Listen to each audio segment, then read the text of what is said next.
Good morning.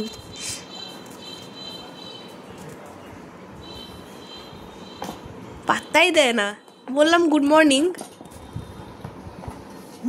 টাইমটা দেখাচ্ছি না গুড মর্নিং এর। কি করেছে দেখ, আমার একটু কাজ হয়েছে একটা। ওরে কি কাশি হয়েছে। ওপরে উঠলে ও কি করবে, টার্গেট হচ্ছে ওরে এটা। কুশনটাকে নিয়ে এটাকে ছিঁড়ে ছিঁড়ে কি করেছে এবার এটাকে। কালপিট কোথায়? কালপিট তো খাটের তলায়। ও তো কাজ করে দিয়ে চলে গেছে, তো আর দরকার নেই এখানে আসে। তো দুষ্টু, মানে কি বলবো, ঠিক যে ও উঠলেই ওটা টার্গেট হচ্ছে এটা, এটাকে ছিঁড়বি, ছিঁড়ে ছিঁড়ে তারপরে বলবি। ও নিজেও বোঝে যে এগুলো সব অন্যায় কাজ করছে। তারপরে যে বলতে যাবো তখনই ও এসে চেটে টেটে একাকার করে দেবে। পাপের প্রায়শ্চিত্ত করে ওরম ভাবেও। পাপের প্রায়শ্চিত্ত না, ও ভালো করে জানে যে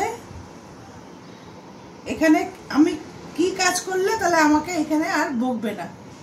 সে যে বলছে ওকে পম এটা কেন করেছে, সঙ্গে সঙ্গে লাফ মেরে আমার কোলে এসে আমাকে চেটে ফেটে এই করে দিল।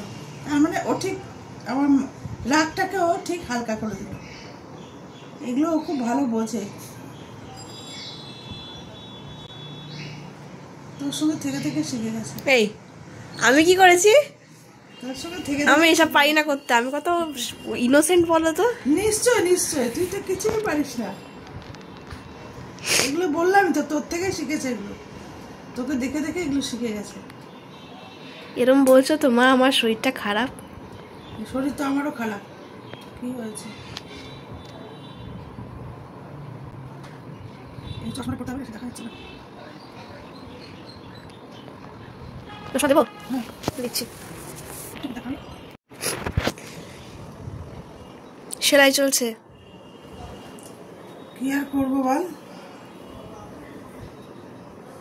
বললেই তো।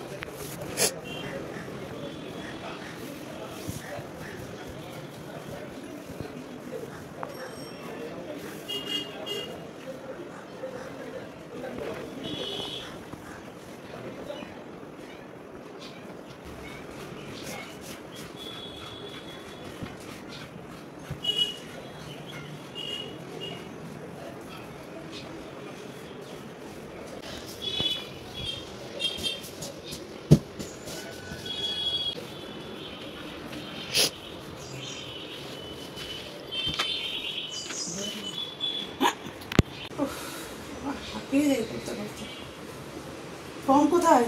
খাটের তলায়। বাবা তাহলে তো মোটামুটি খাটের তলায় ঢুকেছে, মানে কিছুক্ষণ শান্তি, নোংরা করবে না। কালকে দেখছি রাত্রিবেলা দেখি 2-3টা খেলনা খুঁজে পাচ্ছে না, কি হলো? সব গোটাবো, দেখি 2-3টা খেলনা নিয়ে গিয়ে বাথরুমে রেখে আসছে। বিচ্ছু বিচ্ছু, 1 নম্বরের বিচ্ছু। মানে সাংঘাতিক বিচ্ছু।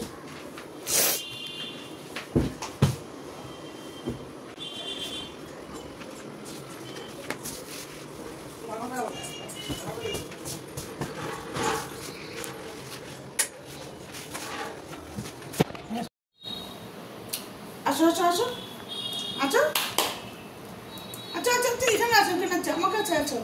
আসলে তোমাকে ব্রাশ করাবে তো মা।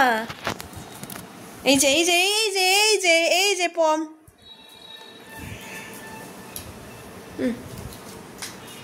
না এটাও না।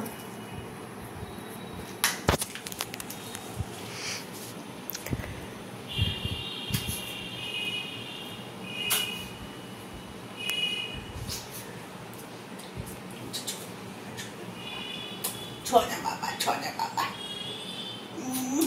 আদর খেলেই আনন্দ।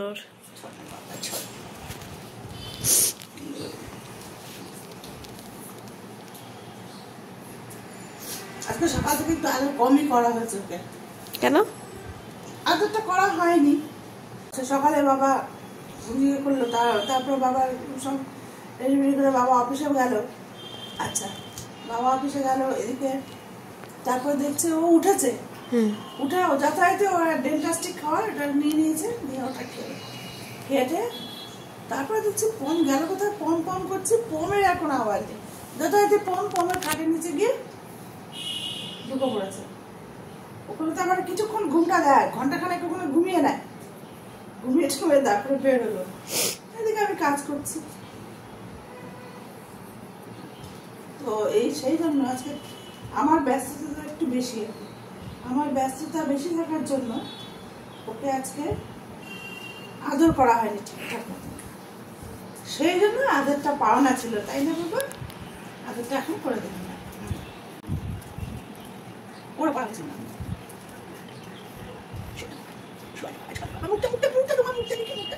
সুন্দর মুখ, কি সুন্দর মুখ। বাবাটা এখন বড় হয়ে গেছে, একটা মেয়ে দেখতে হবে, বুঝলি? বিয়ে দিতে হবে, বিয়ে দিতে হবে। তো গার্লফ্রেন্ড ছিল তোর? কোথায় ছিল রে? ওই যে সেই মনে আছে প্রথমবার গেলাম, বিয়ে বাড়িতে গেলাম, তখন রাখা হয়েছিল, সে আসতে চাইছে না, এসে মন খারাপ, দেবদাস হয়ে পড়ে আছে, ও পারোকে ছেড়ে এসছে, আমরাই ব্রেকআপ করিয়েছিলাম, সেটা আলাদা ব্যাপার। রোমিও জুলিয়েট, উফ। না, একটা বিয়ে দিতে হবে এখন, বিয়ে সিজনে চলছে। কি দেখলো? পাখি, পাখি দেখলো? পাখি দেখেছে, পাখি দেখেছে। হ্যাঁ, ওটা পাখি, টিকটিকি, আরশোলা, এসব দেখে চেল্লায়। রাতের কাজ তো কিছু নেই। বেড়াল থেকে ভয় পায়। হ্যাঁ, বেড়ালকেও ভয় পায়, সব ভয় পায়।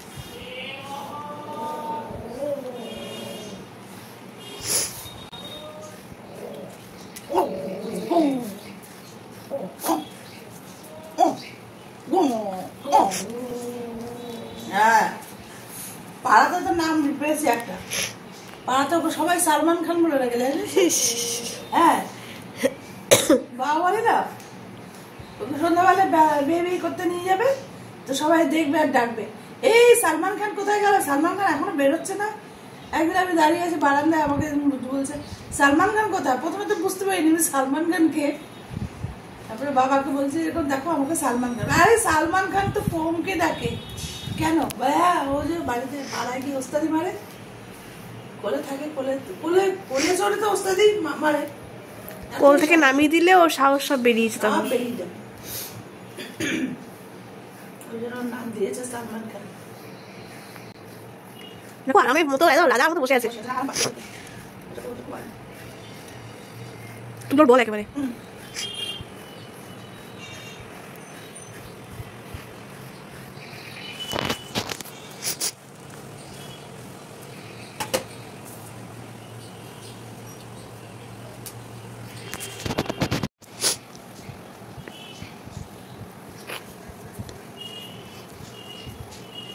চোখ ঢেকে দিয়েছে একেবারে।